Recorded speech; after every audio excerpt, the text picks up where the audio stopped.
दिल्ली के जंतर मंतर पर ग्रामीण इलाके के लोगों द्वारा आंदोलन किया गया, जहां शहरी क्षेत्र की तरह दिल्ली देहात के ग्रामीण इलाकों में संपत्ति सील, हाउस टैक्स जैसे नियमों को लेकर दिल्ली देहात के गांव में रहने वाले लोगों में काफी नाराजगी दिखाई दी। पालम के 360 गाँव के प्रधान ने जंतर मंतर पर महापंचायत का आह्वान किया। प्रधान चौधरी सुरेंद्र सोलंकी ने जंतर मंतर पर सरकार के द्वारा की गई मांगों का जवाब न मिलने पर महापंचायत की, क्योंकि उनका कहना है कि अब तक उन्हें सिर्फ सरकार द्वारा आश्वासन मिला है, जिसको लेकर उनके मुद्दों पर ठोस कार्यवाही नहीं की गई है। उन्होंने कहा कि यह आंदोलन चलता रहेगा, जिससे सरकार पर दबाव बना सके और उनकी मांगों को सरकार मानने पर मजबूर हो जाए। चौधरी सुरेंद्र सोलंकी ने सरकार पर आरोप लगाते हुए कहा कि भूमि अधिग्रहण के बाद ग्रामीणों को आत्मनिर्भर बनाने के लिए कोई पहल नहीं की गई है। उसे वंचित रखा गया और आज करीबन 75 साल हो गए जो हमारी समस्या है वो जस की तस पड़ी है।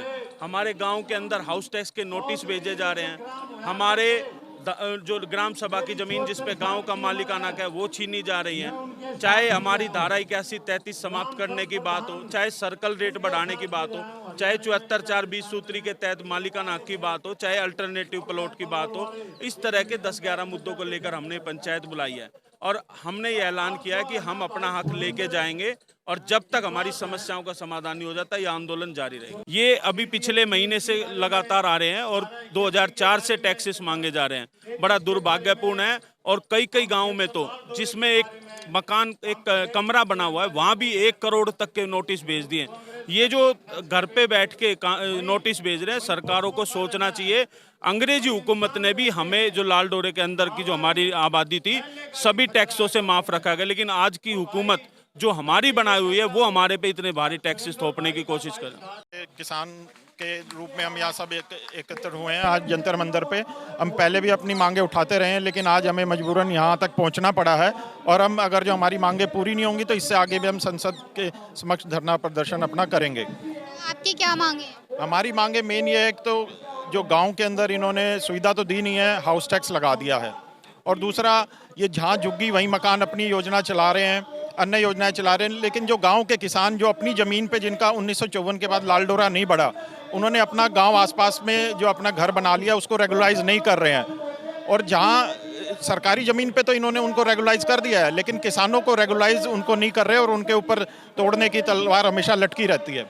तीसरा हमारी सबसे बड़ी समस्या जो 2007 से लैंड पूलिंग एक जो इन्होंने पॉलिसी चलाई थी डीडीए ने और जीडीए पॉलिसी, जिसके अंतर्गत जो अपना लैंड पूलिंग में सबने किसानों ने पार्टिसिपेट भी किया, जो उनकी नॉर्म्स थी सारी पूरी कर दी, लेकिन 2007 के बाद नई सरकार आई, इन्होंने 2013 में नई पॉलिसी लगा दी। नई पॉलिसी 2018 में एक इन्होंने चेंज करी जो बीजेपी गवर्नमेंट ने, उसके बाद भी उस पॉलिसी को नोटिफाई करने के बावजूद उसको लागू नहीं किया गया है। और किसानों का ये हो रहा है कि वहाँ अनऑथराइज कॉलोनी के लिए तो कोई दिक्कत नहीं है, उसको रेगुलाइज भी कर देते हैं, पीएम उदय योजना भी चला देते हैं, लेकिन जो किसान आज चाह रहा है कि हमें रेगुलाइज करके लाइसेंस दिया जाए और लैंड पूलिंग के अंतर्गत हमारी योजना को लागू किया जाए, वो नहीं कर रही है सरकार, और किसान इसके लिए दर दर भटक रहा है।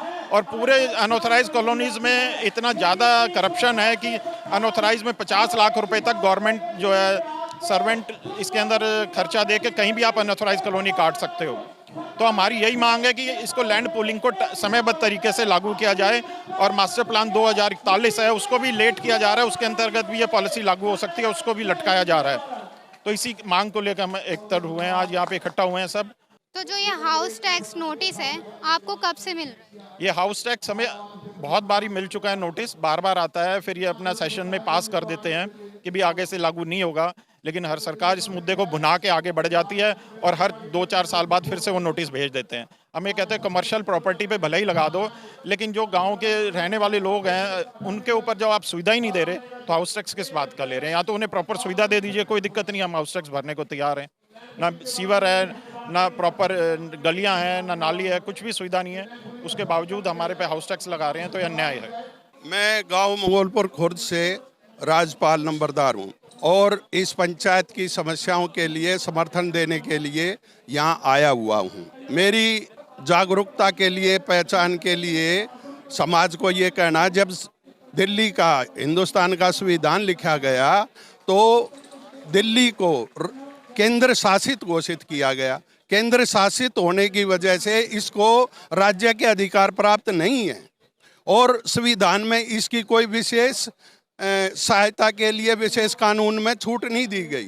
तो हमारे पहले प्रधानमंत्री जवाहरलाल नेहरू जी ने कहा था कि इन दिल्ली देहात के गांवों का विशेष ध्यान रखना।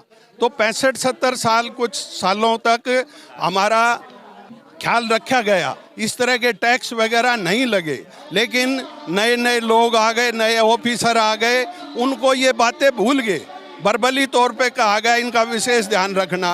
अब हमारे साथ लूट खसोट हो रही है, इसीलिए आज दोबारा यहाँ के गांव के लोग 360 पंचायत के बैनर तले इकट्ठे हुए हैं और अपनी समस्याओं के लिए एकजुट होकर संघर्ष कर रहे हैं। शहादत के लिए, शहीदी के लिए हम तैयार रहेंगे जब तक हमारी मांगे नहीं मानी जाएंगी। जो ये टैक्स नोटिस आपको भेजा जा रहा है, ये किसके द्वारा भेजा जा रहा है और आपने इसमें कंप्लेन नहीं करी?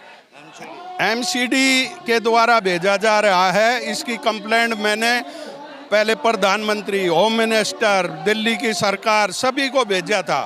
वे कहते हैं कि 200 रुपये मीटर ही है, 200 रुपये मीटर भर दो, आप लोग तो गांव के आदमी हो। लेकिन मैंने उनको बताया 200 को 4 से गुणा कर देते हैं, 200 का 800 हो जाता है, उसके ऊपर 20% लगाते हैं। 20% के बाद अगर किराए पर दे रखी है तो 15% लगता है। उसके बाद जो है एजुकेशन टैक्स लगा दिया। तो ये एक इंडस्ट्री एरिया से भी कई गुना दुगना तिगना टैक्स गांव वालों के ऊपर लाद दिया गया।